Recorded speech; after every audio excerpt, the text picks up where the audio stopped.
Good morning student. आज की सुबह में आपका बहुत बहुत स्वागत है। तो आज का हमारा टॉपिक है ब्लड प्रेशर। ब्लड प्रेशर क्या होता है? देखिए, अगर आप एक हेल्थ केयर प्रोवाइडर और किसी भी हॉस्पिटल में काम कर रहे हो या फिर कहीं पे भी करने वाले हो, तो सबसे इम्पॉर्टेंट होता है वाइटल साइन। वाइटल साइन में से अगर आपने एक चीज़ भी नहीं बता पाई, कभी भी किसी ने पूछ लिया, तो वो आपके पूरे प्रोफेशन को जज कर लेगा कि आपको कितना आता है। इसलिए छोटी छोटी चीज़ों को कभी नहीं छोड़ना चाहिए। चलिए हम स्टार्ट करते हैं आज का topic blood pressure. Blood blood pressure क्या होता है? जो हमारी आर्टरीज और जो वेन होती है जिसमें ब्लड फ्लो करता है। मान लीजिए अगर एक पाइपलाइन है और पाइपलाइन में जो ब्लड फ्लो कर पाइपलाइन में जो पानी बह रहा है, तो उसकी वजह से जो उनकी वॉल्स पे एक प्रेशर पड़ता है, एक धक्का लगता है, तो उस प्रेशर को, उसमें निकलने वाले प्रेशर को हम क्या बोलते हैं? एक ब्लड प्रेशर। जो कि हमारी ब्लड प्रेशर में सेम प्रक्रिया होती है। हमारी जो बॉडी में सारी तरफ ब्लड फैले हुए हैं, ब्लड वेसल्स फैले हुए हैं, उसके जो अगेंस्ट, मतलब जो उसमें ब्लड बह रहा है तो उसके अगेंस्ट जो फोर्स लगता है, उस प्रेशर को हम क्या बोलते हैं? Blood pressure. Pressure exerted by the left ventricle against to the wall of artery। Left ventricle के बाद में जो आर्टरीज में जो प्रेशर इंक्रीज होता है, जो प्रेशर निकलता है, बहता है, उस प्रेशर को हम कहते हैं ब्लड प्रेशर। ठीक है। नॉर्मल ब्लड प्रेशर कितना होता है? हमारा ब्लड प्रेशर दो चीज़ों में नापते हैं, एक होता है systolic blood pressure, diastolic blood pressure. ठीक है। मेनली हम ये कंडीशन पढ़ रहे हैं हाइपरटेंशन की, इसलिए हम इस पर थोड़ा ज़्यादा गौर फरमाएंगे। तो सिस्टोलिक ब्लड प्रेशर नॉर्मली होता है 120 mmHg और डायस्टोलिक होता है 80 mmHg। ठीक है।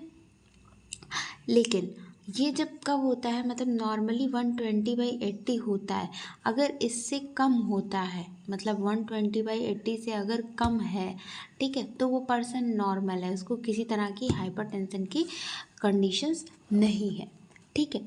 लेकिन अगर हम इससे थोड़ा सा आगे बढ़ते हैं, जैसे 120 से 139 अगर हमारा सिस्टोलिक पहुंच गया, ठीक है, सिस्टोलिक अगर 120 से 139 पहुंच गया तो वो प्री हाइपरटेंशन की कंडीशन में आ जाएगा। और डायस्टोलिक 80 to 89 mmHg, मतलब कुल मिला के, ठीक है, 120/80 से ज़्यादा अगर बढ़ गया, मतलब उससे अगर कम है या उतना है, तो ये कंडीशन क्या होती है? नॉर्मल होती है।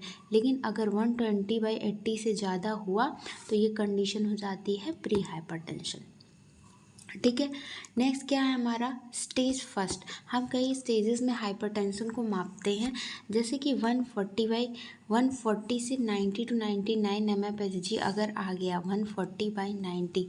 अभी तक यहाँ पे क्या था? 120/80 से अगर ज़्यादा हो रहा है तब होता है प्री हाइपरटेंशन। लेकिन अब यही कंडीशन 140/90 तक पहुँच गया तो ये कंडीशन कहलाती है क्या? Stage 1 hypertension. हाइपरटेंशन की कंडीशन है लेकिन स्टेज 1 पे है। फिर एक स्टेज 2 हाइपरटेंशन आता है, जिसमें पर्सन की कंडीशन सिस्टोलिक पहुंच जाता है 160 और डायस्टोलिक पहुंच जाता है 100 mmHg। ठीक है। यानी कुल मिला के 160/100 अगर पहुंच गया तो ये कंडीशन स्टेज सेकंड की कहलाती है। उसके बाद में सबसे वर्स्ट कंडीशन, सबसे ख़राब कंडीशन जो होने वाली है वह है मोर देन 180। अगर मोर देन 180 से 120 पहुंच गया, ठीक है, तो ये कंडीशन यानी 180/120, तो ये कंडीशन क्या कहलाती है? Hypertensive crisis. और इसी हाइपरटेंसिव क्राइसिस को हम मैलिग्नेंट हाइपरटेंशन भी कहते हैं।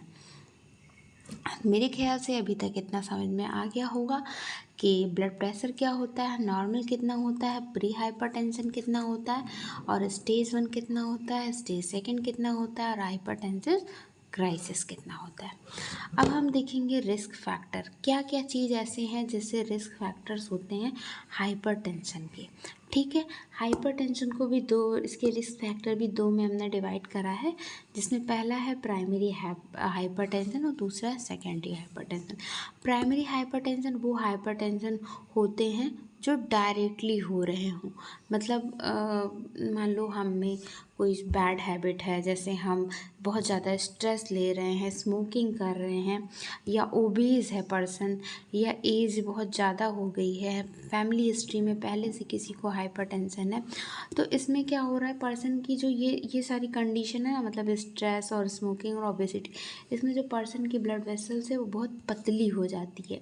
ठीक है, अब पतली, अभी देखिए कभी भी पाइपलाइन ना, उसमें पानी जा रहा है और आपने अगर उसके ऊपर पैर रख दिया तो अचानक से फोर्स बहुत ज़्यादा तेज़ से हो जाता है।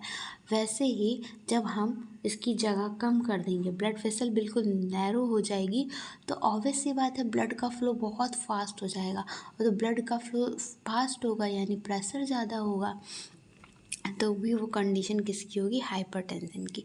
ठीक है, सेकंड इधर है secondary hypertension due to any disease. अगर कोई भी डिजीज़ी कंडीशन है पेशेंट को, जैसे कोई भी डिजीज़ कंडीशन है पेशेंट को पहले से ही, हाइपरथायरॉयडिज्म है या भी डायबिटीज़ मेलाइटस है, इसमें भी क्या होता है, ब्लड वेसल्स जो होती है बिल्कुल नैरो हो जाती है, तो उसकी वजह से भी हाइपरटेंशन होता है। प्राइमरी मतलब हमें डायरेक्ट, जैसे हमें स्मोकिंग बहुत ज़्यादा कर रहे हैं, ओबेसिटी है, हमें स्ट्रेस है किसी चीज़ का, तब हमें प्राइमरी हाइपरटेंशन होता है।